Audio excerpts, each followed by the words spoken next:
If you continuously keep buying the wrong replacement oil bottles for your plug-in air fresheners, then this hack is for you.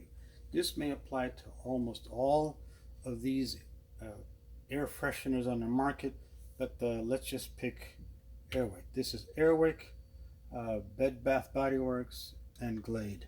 Let's just put this aside and I'll show you exactly how easy it is to save money and just stop playing games with this. Check this out.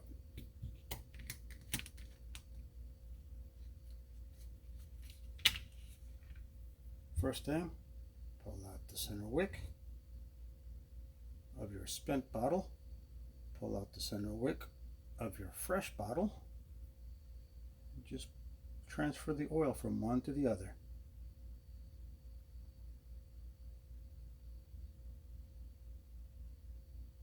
Not a drop is spilled.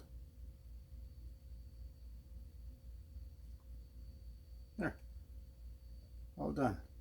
Now, if the new wick fits into the old bottle, go right ahead and use it. Just push it on through, and you're ready to go. Now you have an Airwick bottle, Airwick plug-in dispenser from a Walmart replacement. Cool.